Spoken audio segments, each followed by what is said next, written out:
ಎಲ್ರಿಗೂ ನಮಸ್ಕಾರ. Welcome back to Smitha Hosadurga YouTube channel. ಹಾಗೆ ನಾನು ಡೈಲಿ ಕುಕಿಂಗ್ ಬ್ಲಾಗ್ಗೆ ಸ್ವಾಗತ. ತುಂಬ ದಿನ ಆಗಿತ್ತು ವೀಡಿಯೋಸ್ನೇ ಹಾಕಿರಲಿಲ್ಲ. ಸುಮಾರು ಒಂದು 2 ತಿಂಗಳೇ ಆಗಿರ್ಬೋದು ಅನ್ಕೋತೀನಿ. ಎಕ್ಸಾಮ್ಸ್ ಎಲ್ಲ ಇತ್ತಲ್ಲ, ಎಕ್ಸಾಮ್ಸ್ ಎಲ್ಲ ಮುಗಿದ ನಂತರ ನಾನು ಊರಿಗೆಲ್ಲ ಹೋಗಿ ಬಂದೆ ರಜದಲ್ಲಿ. ಸೊ ಹಾಗಾಗಿ ನಾನು ಅಲ್ಲೇನು ವೀಡಿಯೋಸ್ನ ಮಾಡ್ಕೊಳಕ್ಕಾಗಲಿಲ್ಲ. ಇವತ್ತು ನಾನು ಮುಂಬೈಗೆ ವಾಪಸ್ ಬಂದೆ. ಇವತ್ತು ಮಧ್ಯಾಹ್ನನೇ ನಾನು ವಾಪಸ್ ಬಂದಿರೋದು. ಮತ್ತು ಇವತ್ತಿಂದನೇ ವೀಡಿಯೋ ಕೂಡ ಸ್ಟಾರ್ಟ್ ಮಾಡ್ತಾಯಿದ್ದೀನಿ, ಇನ್ನೂ ಲೇಟ್ ಮಾಡೋದು ಬೇಡ ಅಂದ್ಬಿಟ್ಟು. ಇನ್ನು ಮುಂದೆ ನನ್ನ ವೀಡಿಯೋಸಲ್ಲಿ ಬರೀ ಫುಡ್ ರೆಸಿಪೀಸ್ ಅಷ್ಟೇ ಅಲ್ಲ, ಏನಾದರೂ ಸ್ಕಿನ್ ಕೇರ್ ಮತ್ತು ಹೇರ್ ಕೇರ್ ಏನಾದ್ರು ತೋರಿಸೋಣ ಅಂದ್ಬಿಟ್ಟು ನಾನು ಇವತ್ತು ಟ್ರೈ ಮಾಡಿದ್ದೀನಿ. ಗೊತ್ತಿಲ್ಲ ಎಷ್ಟು ಜನಕ್ಕೆ ಇಷ್ಟ ಆಗುತ್ತೋ ಇಷ್ಟ ಆಗೋದಿಲ್ವೋ ಅಂತ. ಇಷ್ಟ ಆದರೆ ದಯವಿಟ್ಟು ಈ ವಿಡಿಯೋನ ಕೊನೆಯವರೆಗೂ ಎಲ್ಲೂ ಕೂಡ ಮಿಸ್ ಮಾಡಿದೆ ನೋಡಿ. ಮತ್ತು ಯಾರೆಲ್ಲ ನನ್ನ ಚಾನಲ್ನ ಹೊಸದಾಗಿ ನೋಡ್ತಾ ಇದ್ದೀರೋ ಅವರೆಲ್ಲ ಈಗಲೇ ಹೋಗಿ ಸಬ್ಸ್ಕ್ರೈಬ್ ಮಾಡಿಕೊಂಡು ದಯವಿಟ್ಟು ಈ ವಿಡಿಯೋಸ್ನ ನೋಡಿ. ಇನ್ನು ಸುಮಾರು ನಾನು 2 ತಿಂಗಳಾಗಿತ್ತಲ್ಲ ಊರಿಗೆ ಹೋಗಿ, ತುಂಬ ಡಸ್ಟ್ ಎಲ್ಲ ಆಗಿಬಿಟ್ಟಿತ್ತು ಮನೇಲಿ. ನಾನು ಹೋಗುವಾಗ ಗಡಿಬಿಡಿಲಿ ವಿಂಡೋದು ಡೋರ್ ಕೂಡ ತೆಗೆದೋಗ್ಬಿಟ್ಟಿದ್ದೆ. ಸೊ ಹಾಗಾಗಿ ಎಲ್ಲ ಡಸ್ಟ್ ಕೂಡ ಆಗಿತ್ತು.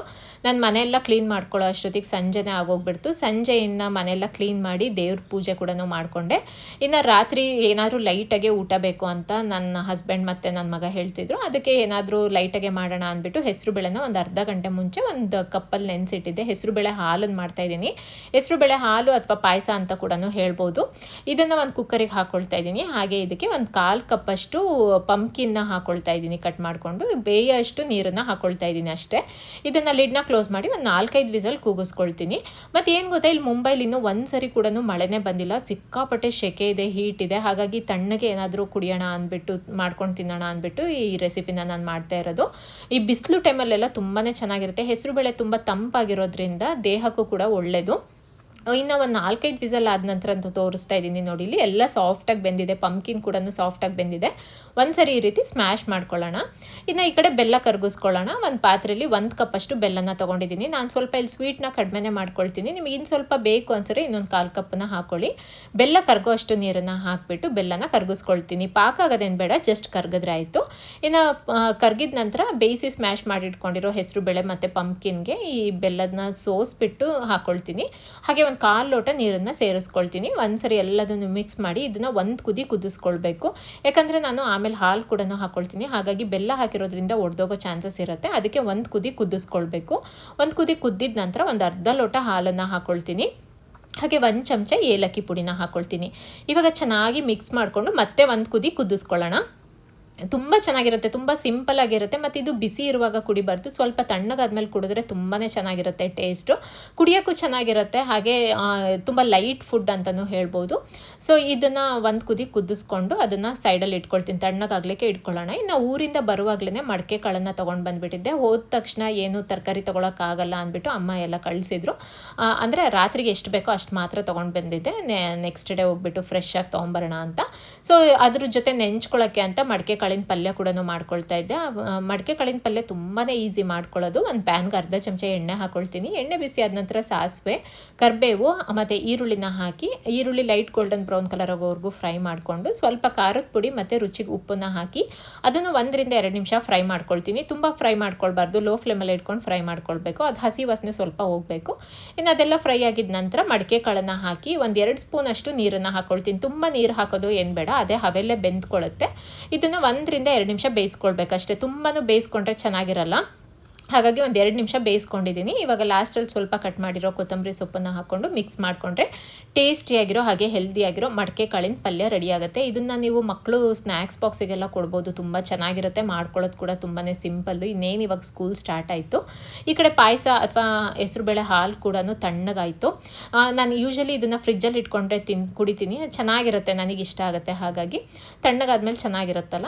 ಸೊ ಅದಕ್ಕೆ ನೆಂಚ್ಕೊಳ್ಳೋಕ್ಕೆ ಮಡಕೆ ಕಾಳಿನ ಪಲ್ಯ ಕೂಡ ಹಾಕ್ಕೊಳ್ತಾ ಇದ್ದೆ. ಸೊ ರಾತ್ರಿ ಈ ರೀತಿ ಹೆವಿಯಾಗಿ ಏನು ತಿನ್ಕೊಳ್ಳಲಿಲ್ಲ, ನಾವು ಲೈಟಾಗೆ ತಿನ್ಕೊಂಡ್ವಿ. ಆಮೇಲೆ ಇಡೀ ದಿನ ನಮ್ಮದು ಜರ್ನಿನೇ ಆಗಿರೋದ್ರಿಂದ ಸ್ವಲ್ಪ ಟಯರ್ಡ್ ಕೂಡ ಆಯಿತು. ಸೊ ಈ ಹೆಸರುಬೇಳೆ ಕೀರ್ನ ಮತ್ತು ಮಡಕೆ ಕಾಳನ್ನು ಪಲ್ಯ ತಿನ್ಕೊಂಡು ಮಲ್ಕೊಂಡ್ಬಿಟ್ಟೆ ನಾನು. ಇನ್ನು ಇದು ನೆಕ್ಸ್ಟ್ ಡೇ ಮಾರ್ನಿಂಗ್ ನಾನು ವೀಡಿಯೋನ ಕಂಟಿನ್ಯೂ ಮಾಡ್ತಾಯಿದ್ದೀನಿ.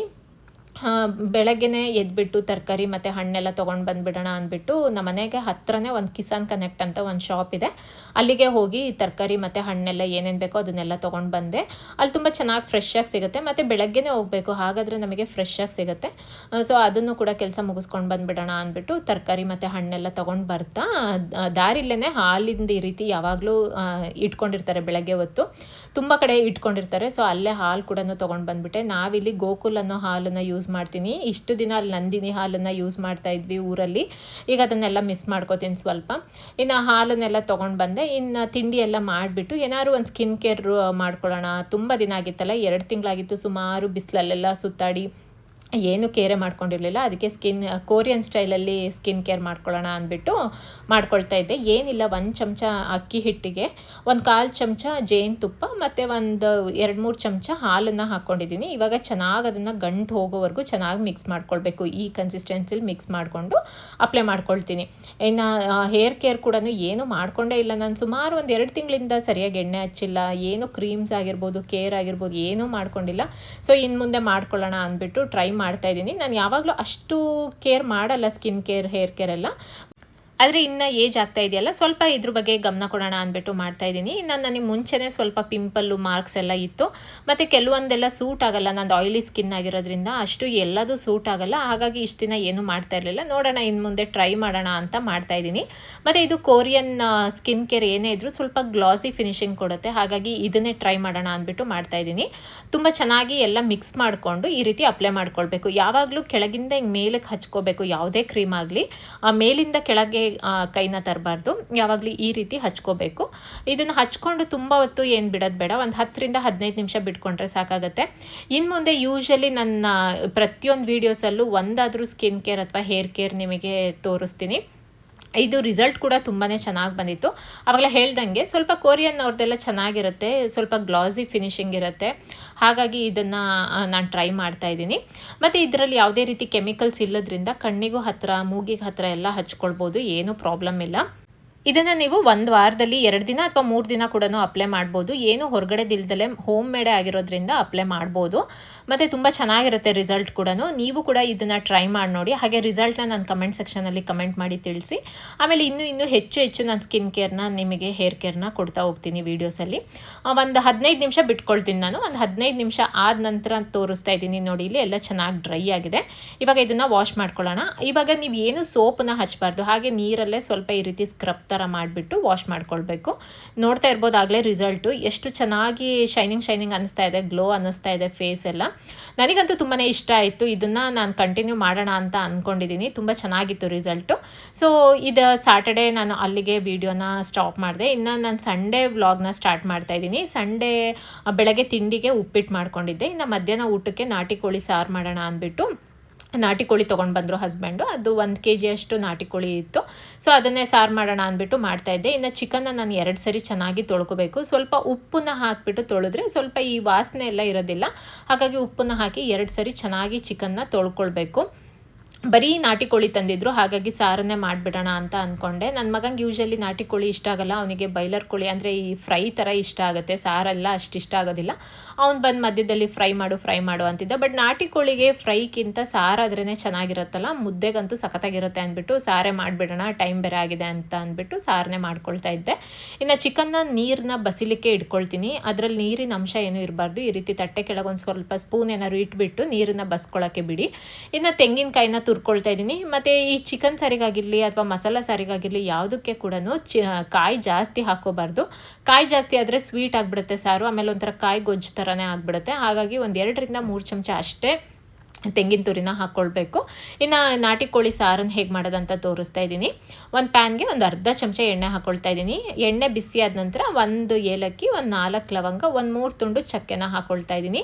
ಇಲ್ಲಿ ಆವಾಗಲೇ ಹೇಳ್ದಂಗೆ ಬಿಸಿಲು ಜಾಸ್ತಿ ಇರೋದ್ರಿಂದ ಜಾಸ್ತಿ ನಾನು ಮಸಾಲೆ ಎಲ್ಲ ಹಾಕ್ಕೊಳ್ಳೋದಿಲ್ಲ, ಸ್ವಲ್ಪ ಲೈಟಾಗೇ ಹಾಕ್ಕೊಳ್ತೀನಿ. ಇನ್ನು ಒಂದು 15ರಿಂದ 20 ಬೆಳ್ಳುಳ್ಳಿ ಹೆಸರುಗಳನ್ನು ಹಾಕ್ಕೊಳ್ತೀನಿ. ಮತ್ತು ಇದಕ್ಕೆ ಒಂದು 2 ತುಂಡು ಶುಂಠಿನ ಹಾಕ್ಕೊಳ್ತೀನಿ. ಯೂಶಲಿ ಈ ರೀತಿ ಹುರಿದ್ಬಿಟ್ಟು ಮಾಡೋದ್ರಿಂದ ಸಾರು ಟೇಸ್ಟು ಚೆನ್ನಾಗಿರುತ್ತೆ, ಹಸಿದೇ ಹಾಕೋದ್ರಿಂದ. ಸೊ ಈ ಥರ ಟ್ರೈ ಮಾಡಿ ನೋಡಿ, ತುಂಬಾ ಇಷ್ಟಪಡ್ತೀರಾ. ಇನ್ನು ಒಂದು ಕಟ್ ಮಾಡಿರೋ ಈರುಳ್ಳಿನ ಹಾಕ್ಕೊಳ್ತಾ ಇದ್ದೀನಿ. ಹಾಗೆ ಒಂದೇ ಒಂದು ಚಿಕ್ಕ ಟೊಮೊಟೊ ಹಣ್ಣನ್ನು ತೊಗೊಂಡಿದ್ದೀನಿ. ಯೂಶಲಿ ನಾನು ನಾನ್ ವೆಜ್ಜಿಗೆಲ್ಲ ಸಾರಿಗೆಲ್ಲ ಟೊಮೊಟೊ ಹಾಕಲ್ಲ. ಉಳ್ಚಿಕ ಸೊಪ್ಪೇನಾದ್ರು ಸಿಕ್ಕರೆ ನಾನಂತೂ ಟೊಮೊಟೊ ಹಾಕೋದೇ ಇಲ್ಲ. ಇಲ್ಲೆಲ್ಲ ಉಳ್ಚಿಕ ಸೊಪ್ಪೆಲ್ಲ ಸಿಕ್ಕೋದಿಲ್ಲ, ಊರ ಸೈಡ್ ಆದರೆ ಸಿಗುತ್ತೆ. ಅದನ್ನೇ ಹಾಕಿದರೆ ಸಾಕು, ಆವಾಗ ಟೊಮೊಟೊ ಹಾಕೋದೇನು ಬೇಡ. ಟೊಮೊಟೊ ಹಾಕಿದ್ರೆ ಸ್ವೀಟ್ ಆಗಿಬಿಡುತ್ತೆ ಸಾರು.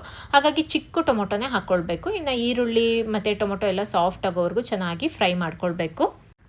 ಇದೆಲ್ಲ ಚೆನ್ನಾಗಿ ಫ್ರೈ ಆಗಿದ ನಂತರ ಆವಾಗಲೇ ತುರಿದಿಟ್ಕೊಂಡಿದ್ನಲ್ಲ ಆ ತೆಂಗಿನ ತುರಿನ ಹಾಕ್ಕೊಳ್ತಾ ಇದ್ದೀನಿ. ಈಗ ನಾನು ಫ್ಲೇಮ್ನ ಆಫ್ ಮಾಡ್ಕೊಂಡು ಬಿಡ್ತೀನಿ, ಯಾಕಂದರೆ ತಳ ಹಿಡಿದು ಬಿಡುತ್ತೆ ತೆಂಗಿನ ತುರಿ ಹಾಕಿರೋದ್ರಿಂದ. ಜಸ್ಟ್ ಆ ಬಿಸಿಲೇ ಇದನ್ನು ಬಿಸಿ ಮಾಡಿಕೊಂಡ್ರೆ ಸಾಕು. ಒಂದು 1/4 ಚಮಚ ಅರಿಶಿನದ ಪುಡಿ, ಒಂದು 1/4 ಚಮಚ ಗಸಗಸೆನ ಹಾಕ್ಕೊಳ್ತಿದ್ದೀನಿ. ಹಾಗೆ 1.5 ಚಮಚ ಧನಿಯಾ ಪುಡಿನ ಹಾಕ್ಕೊಳ್ತಾ ಇದ್ದೀನಿ. ಧನಿಯಾ ಕಾಳಿದ್ರೆ ಅದನ್ನೇ ಹಾಕ್ಕೊಳ್ಳಿ. ನನ್ನ ಹತ್ರ ಧನಿಯಾ ಕಾಳು ಇರಲಿಲ್ಲ, ಹಾಗಾಗಿ ಧನಿಯಾ ಪುಡಿನ ಹಾಕ್ಕೊಳ್ತಾ ಇದ್ದೀನಿ. ಮತ್ತು ಸ್ವಲ್ಪ ಕೊತ್ತಂಬರಿ ಸೊಪ್ಪನ್ನು ಹಾಕ್ಕೊಂಡು ಆ ಪಾತ್ರೆ ಬಿಸಿಲೇ 1 ರಿಂದ 2 ನಿಮಿಷ ಇದನ್ನು ಚೆನ್ನಾಗಿ ಫ್ರೈ ಮಾಡ್ಕೊಳ್ಳೋಣ. ಫ್ಲೇಮ್ನ ಆಫ್ ಮಾಡ್ಕೊಂಡು ಬಿಡಬೇಕು, ಇಲ್ಲಾಂದರೆ ತಳ ಹಿಡಿದು ಬಿಡುತ್ತೆ. ಇನ್ನು ಇದೆಲ್ಲ ಚೆನ್ನಾಗಿ ಫ್ರೈ ಆಗಿದೆ ಆ ಬಿಸಿಲೇ. ಇದು ತಣ್ಣಗಾಗ್ಲಿಕ್ಕೆ ಇಟ್ಕೊಳ್ತೀನಿ. ಇದು ತಣ್ಣಗಾದ ನಂತರ ರುಬ್ಕೊಳ್ತೀನಿ, ಇಲ್ಲಾಂದರೆ ಬಿಸಿ ಆಗಿಬಿಡುತ್ತೆ ಮಿಕ್ಸರ್ ಜಾರು. ಹಾಗಾಗಿ ತಣ್ಣಗಾದ ನಂತರ ಇದಕ್ಕೆ ಸ್ವಲ್ಪ ನೀರನ್ನು ಹಾಕಿಬಿಟ್ಟು ಪೂರ್ತಿಯಾಗಿ ನುಣ್ಣಗೆ ರುಬ್ಕೊಳ್ಬೇಕು. ಯಾವುದೇ ಮಸಾಲ ಸಾರಾಗಿರಲಿ, ಚಿಕನ್ ಸಾರಾಗಿರಲಿ, ಮಟನ್ ಸಾರಾಗಿರಲಿ, ನುಣ್ಣಗೆ ಮಸಾಲ ಇದ್ದರೆ ಟೇಸ್ಟು ಚೆನ್ನಾಗಿರುತ್ತೆ. ಇನ್ನು ಒಗ್ಗರಣೆ ಮಾಡ್ಕೊಳ್ಳೋಣ. ಕುಕ್ಕರಿಗೆ 1 ಚಮಚ ಎಣ್ಣೆ ಹಾಕ್ಕೊಳ್ತಾ ಇದ್ದೀನಿ. ಎಣ್ಣೆ ಬಿಸಿ ಆದ ನಂತರ ಕಟ್ ಮಾಡಿರೋ ಈರುಳ್ಳಿ ಹಾಕಿ, ಈರುಳ್ಳಿ ಕಲರ್ ಚೇಂಜ್ ಆಗೋವರೆಗೂ ಫ್ರೈ ಮಾಡ್ಕೊಳ್ಬೇಕು.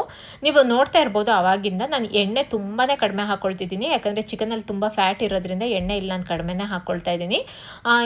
ಇದು ಈರುಳ್ಳಿ ಎಲ್ಲ ಚೆನ್ನಾಗಿ ಫ್ರೈ ಆಗಿದ ನಂತರ 1 kg ಕ್ಲೀನ್ ಮಾಡಿ ಇಟ್ಕೊಂಡಿರೋ ನಾಟಿ ಕೋಳಿನ ಹಾಕ್ಕೊಳ್ತಾ ಇದ್ದೀನಿ. ಹಾಗೆ ಇದಕ್ಕೆ ಒಂದು 1/4 ಚಮಚ ಅರಿಶಿನದ ಪುಡಿನ ಹಾಕ್ಕೊಳ್ತಾ ಇದ್ದೀನಿ. ಮತ್ತು ರುಚಿಗೆ ಉಪ್ಪನ್ನು ಸೇರಿಸ್ಕೊಳ್ಳೋಣ. ಮತ್ತು ಇದು ಚಿಕನ್ ಬೇಗ ಬೇಯೋದಿಲ್ಲ, ಹಾಗಾಗಿ ನಾನು ಕುಕ್ಕರಿಗೇ ಹಾಕ್ಕೊಳ್ತಾ ಇದ್ದೀನಿ. ಪಾತ್ರೆಲ್ಲಾದರೆ ತುಂಬ ಹೊತ್ತು ಬೇಯಿಸ್ಬೇಕಾಗುತ್ತೆ. ನಾರ್ಮಲ್ ಕೋಳಿ ಥರ ಅಲ್ವಲ್ಲ ಇದು, ನಾಟಿ ಕೋಳಿ ಅಲ್ಲ, ಹಾಗಾಗಿ ಬೇಗ ಬೇಯೋದಿಲ್ಲ. ಅದಕ್ಕೆ ಕುಕ್ಕರಿಗೇ ಹಾಕ್ಕೊಂಡ್ಬಿಡ್ತೀನಿ.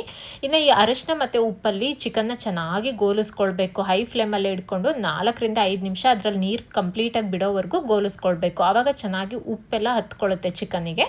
ಇವಾಗ ನೀರು ಬಿಟ್ಟಿದೆ ನೋಡಿ ಇಲ್ಲಿ. ಈ ಟೈಮಲ್ಲಿ ನಾನು 2 ಚಮಚ ಖಾರದ ಪುಡಿನ ಹಾಕ್ಕೊಳ್ತಾ ಇದ್ದೀನಿ. ನಿಮಗೆ ಖಾರ ಎಷ್ಟು ಬೇಕೋ ನೋಡಿಬಿಟ್ಟು ಖಾರದ ಪುಡಿನ ಹಾಕ್ಕೊಳ್ಳಿ. ಇವಾಗ ಮತ್ತೆ ಚಿಕನಿಗೆ ಖಾರ ಎಲ್ಲ ಹೊಂದ್ಕೊಳ್ಳೋವರೆಗೂ ಚೆನ್ನಾಗಿ ಗೋಲಿಸ್ಕೊಳ್ಬೇಕು. ಯೂಶಲಿ ಎಲ್ಲರೂ ಮಸಾಲ ರುಬ್ಲಿಕ್ಕೇ ಖಾರದ ಪುಡಿನ ಹಾಕ್ಕೊಳ್ತಾರೆ. ಹಂಗೆ ಮಾಡಿದ್ರೆ ಚಿಕನಿಗೆ ಖಾರ ಎಲ್ಲ ಹತ್ಕೊಳ್ಳೋದಿಲ್ಲ. ಹಾಗಾಗಿ ಚಿಕನ್ಗೆ ಈ ರೀತಿ ಖಾರದ ಪುಡಿನ ಹಾಕಿ ಚೆನ್ನಾಗಿ ಗೋಲಿಸಿ ಆ ಖಾರದ ಪುಡಿಲೇ ಬೇಯಿಸ್ಕೊಳ್ಬೇಕು. ಚಿಕನ್ನ ಒಂದು 10 ರಿಂದ 15 ನಿಮಿಷ ಬೇಯಿಸ್ಕೊಳ್ಬೇಕು. ಆವಾಗ ಚೆನ್ನಾಗಿ ಉಪ್ಪು ಖಾರ ಎಲ್ಲ ಚಿಕನಿಗೆ ಹಿಡಿಯುತ್ತೆ. ಅದರಲ್ಲೇ ನೀರು ಬಿಟ್ಕೊಂಡು ಬೆಂದ್ಕೊಳ್ಳುತ್ತೆ. ನೀರು ಕೂಡ ಹಾಕಬಾರ್ದು. ಒಂದು 10-15 ನಿಮಿಷ ಆದ ನಂತರ ತೋರಿಸ್ತಾ ಇದ್ದೀನಿ ನೋಡಿ. ಇಲ್ಲಿ ಚೆನ್ನಾಗಿ ನೀರು ಬಿಟ್ಕೊಂಡಿದೆ, ಎಣ್ಣೆ ಬಿಟ್ಕೊಂಡಿದೆ. ಚಿಕನ್ ಕೂಡ ಒಂದು 1/4 ಭಾಗದಷ್ಟು ಬೆಂದಿದೆ. ಒಂದು 15 ನಿಮಿಷ ಬೇಯಿಸ್ಕೊಂಡಿದ್ದೀನಿ. ಈ ರೀತಿ ಸುತ್ತ ಎಣ್ಣೆ ಬಿಡಬೇಕು ಚೆನ್ನಾಗಿ, ಆವಾಗ ಚೆನ್ನಾಗಿ ಉಪ್ಪು ಖಾರ ಹತ್ಕೊಳ್ಳುತ್ತೆ. ಇನ್ನು ರುಬ್ಬಿಟ್ಕೊಂಡಿರೋ ಮಸಾಲಾನ ಹಾಕ್ಕೊಳ್ತಾ ಇದ್ದೀನಿ. ನುಣ್ಣಗೆ ರುಬ್ಕೊಳ್ಬೇಕು ಮಸಾಲಾನ, ಇಲ್ಲಾಂದರೆ ಸಾರಿಂದು ಟೇಸ್ಟು ಚೆನ್ನಾಗಿ ಬರೋದಿಲ್ಲ. ಮಸಾಲದ್ದೆಲ್ಲ ಚೆನ್ನಾಗಿ ರುಬ್ಕೊಂಡು ಹಾಕಿ ಇವಾಗ ಚಿಕನಿಗೆ ಪೂರ್ತಿಯಾಗಿ ಮಸಾಲ ಹೊಂದ್ಕೊಳ್ಳೋವರೆಗೂ ಮತ್ತೆ ಇದನ್ನು ಮಿಕ್ಸ್ ಮಾಡ್ಕೊಳ್ಳೋಣ. ಮಿಕ್ಸ್ ಮಾಡಿಕೊಂಡು 1 ಕುದಿ ಕುದಿಸ್ಕೊಳ್ಬೇಕು. ಆವಾಗ ಮಸಾಲ ಕೂಡ ಚಿಕನಿಗೆ ಹಿಡಿಯುತ್ತೆ. ಮುಂಚೆನೇ ನೀರು ಹಾಕ್ಬಿಟ್ರೆ ಚಿಕನ್ ಎಲ್ಲ ಸಪ್ಪೆ ಸಪ್ಪೆ ಆಗುತ್ತೆ. ಹಾಗಾಗಿ ಆದಷ್ಟು ಖಾರದ ಪುಡಿ, ಉಪ್ಪು ಈ ಮಸಾಲದ್ರಲ್ಲೇ ಚಿಕನ್ನ ಗೋಲಿಸ್ಕೊಳ್ಬೇಕು. ಇನ್ನು ಚೆನ್ನಾಗಿ ಗೋಲಿಸ್ಕೊಂಡಿದ್ದೀನಿ. ಇವಾಗ 1 ಕುದಿ ಕುದಿಸ್ಕೊಳ್ಳೋಣ. 1 ಕುದಿ ಕುದಿಬೇಕಿದ್ದು. 1 ಕುದಿ ಕುದ್ದಿದ ನಂತರ ನೀರನ್ನು ಹಾಕ್ಕೊಳ್ತೀನಿ. ನಾನಿಲ್ಲಿ ಮುದ್ದೆಗೆ ಮಾಡ್ಕೊಳ್ಳೋದ್ರಿಂದ 2 ಲೋಟ ನೀರನ್ನು ಹಾಕ್ಕೊಳ್ತೀನಿ. ನಿಮಗೆ ರೊಟ್ಟಿ, ಚಪಾತಿ ಅಥವಾ ಅನ್ನಕ್ಕೆ ಏನಾದ್ರು ಮಾಡ್ಕೊಳ್ಳೋದಾದರೆ 1-1.5 ಲೋಟ ನೀರು ಹಾಕ್ಕೊಂಡ್ರೆ ಸಾಕು. ಸ್ವಲ್ಪ ಗಟ್ಟಿ ಇದ್ದರೆ ಚೆನ್ನಾಗಿರುತ್ತೆ, ಮುದ್ದೆಗೆ ಸ್ವಲ್ಪ ತೆಳುವಾಗಿದ್ರೇ ಚೆನ್ನಾಗಿರುತ್ತೆ. ಹಾಗಾಗಿ ನಾನಿಲ್ಲಿ 2 ಲೋಟ ನೀರನ್ನು ಹಾಕ್ಕೊಂಡಿದ್ದೀನಿ. ಒಂದ್ಸರಿ ಎಲ್ಲದನ್ನು ಚೆನ್ನಾಗಿ ಮಿಕ್ಸ್ ಮಾಡಿಕೊಂಡು ಲಾಸ್ಟಲ್ಲಿ ಸ್ವಲ್ಪ ಕಟ್ ಮಾಡ್ಕೊಂಡಿರೋ ಕೊತ್ತಂಬರಿ ಸೊಪ್ಪನ್ನು ಹಾಕಿ ಮಿಕ್ಸ್ ಮಾಡಿಕೊಂಡು ಇದನ್ನು ಒಂದು 4 ರಿಂದ 5 ವಿಸಲ್ ಆದರೂ ಕೂಗಿಸ್ಕೊಳ್ಬೇಕು. ಎಳೆ ಚಿಕನ್ ಆದರೆ ಒಂದು 3 ರಿಂದ 4 ವಿಸಲ್ ಆದರೆ ಸಾಕಾಗುತ್ತೆ. ನಾನಿಲ್ಲೊಂದು 4 ವಿಸಲ್ ಕೂಗಿಸ್ಕೊಳ್ತೀನಿ. ಲಿಡ್ನ ಕ್ಲೋಸ್ ಮಾಡಿ ಒಂದು 4 ವಿಸಲ್ನ ಕೂಗಿಸ್ಕೊಳ್ತೀನಿ. ಒಂದು 4 ವಿಸಲ್ ಆದ ನಂತರ ತೋರಿಸ್ತಾ ಇದ್ದೀನಿ ನೋಡಿ. ಇಲ್ಲಿ ನಾವು ಎಷ್ಟು ಎಣ್ಣೆ ಹಾಕಿರೋದು ಆದರೆ ಎಷ್ಟು ಎಣ್ಣೆ ಬಿಟ್ಕೊಂಡಿದೆ. ಸೊ ಅದಕ್ಕೆ ನಾನು ಎಣ್ಣೆನ ಕಡಿಮೆನೇ ಹಾಕ್ಕೊಂಡಿದ್ದೀನಿ. ಚಿಕನ್ ಎಲ್ಲ ಸಾಫ್ಟಾಗಿ ಬೆಂದಿದೆ. ಇದ್ರ ಕಾಂಬಿನೇಷನ್ ಅಂದರೆ ಮುದ್ದೆನೇ ಅಂತಲೇ ಹೇಳ್ಬೋದು. ನನಗಂತೂ ಯೂಶಲಿ ನಾಟಿ ಕೋಳಿ ಸಾರಿಗೆ ಮುದ್ದೆನೇ ಇಷ್ಟ ಆಗೋದು. ನೋಡಿ ಇಲ್ಲಿ ಎಷ್ಟು ಚೆನ್ನಾಗಿ ಎಣ್ಣೆ ಬಿಟ್ಕೊಂಡು ಚಿಕನ್ ಕೂಡ ಸಾಫ್ಟಾಗಿ ಬೆಂದು ಬಿಸಿ ಬಿಸಿಯಾಗಿರೋ ಹಾಗೆ ಟೇಸ್ಟಿಯಾಗಿರೋ ನಾಟಿ ಕೋಳಿ ಸಾರು ರೆಡಿಯಾಗುತ್ತೆ. ಈ ಕಡೆ ಮುದ್ದೆ ಕೂಡ ಮಾಡಿಟ್ಬಿಟ್ಟಿದ್ದೆ. ಮುದ್ದೆ ಜೊತೆ ಅಂತೂ ಪರ್ಫೆಕ್ಟ್ ಕಾಂಬಿನೇಷನ್ ಅಂತಲೇ ಹೇಳ್ಬೋದು. ಸೊ ಈ ರೆಸಿಪಿ ನಿಮಗೆ ಇಷ್ಟ ಆಗಿದೆ ಅನ್ಕೋತೀನಿ. ಹಾಗೆ ಈ ವಿಡಿಯೋ ಕೂಡ ಇಷ್ಟ ಆಗಿದೆ ಅನ್ಕೋತೀನಿ. ಇಷ್ಟ ಆದರೆ ದಯವಿಟ್ಟು ನಿಮ್ಮ ಫ್ರೆಂಡ್ಸಿಗೆ, ಫ್ಯಾಮಿಲೀಸಿಗೆಲ್ಲ ಶೇರ್ ಮಾಡಿ, ಲೈಕ್ ಮಾಡಿ, ಕಮೆಂಟ್ ಮಾಡಿ. ಮತ್ತು ಯಾರೆಲ್ಲ ನನ್ನ ಚಾನಲ್ನ ಹೊಸದಾಗಿ ನೋಡ್ತಾ ಇದ್ದೀರೋ ಅವರೆಲ್ಲ ಈಗಲೇ ಹೋಗಿ ಸಬ್ಸ್ಕ್ರೈಬ್ ಮಾಡಿಕೊಂಡು ವೀಡಿಯೋಸ್ನ ನೋಡಿ. ತುಂಬ ಜನ ಹಾಗೆ ವೀಡಿಯೋಸ್ನ ನೋಡ್ತಾ ಇದ್ದೀರಾ, ಸಬ್ಸ್ಕ್ರೈಬ್ ಮಾಡ್ಕೊಂಡಿಲ್ಲ. ದಯವಿಟ್ಟು ಸಬ್ಸ್ಕ್ರೈಬ್ ಮಾಡಿಕೊಂಡು ನೋಡಿ. ಮತ್ತು ಇನ್ನೂ ಯಾವುದೆಲ್ಲ ರೆಸಿಪೀಸ್ ಬೇಕು ಅಂತ ನಾನು ಕಮೆಂಟ್ ಸೆಕ್ಷನಲ್ಲಿ ಕಮೆಂಟ್ ಮಾಡಿ ತಿಳಿಸಿ. ಖಂಡಿತವಾಗ್ಲೂ ನಾನು ಶೇರ್ ಮಾಡ್ತೀನಿ. And thank you for watching.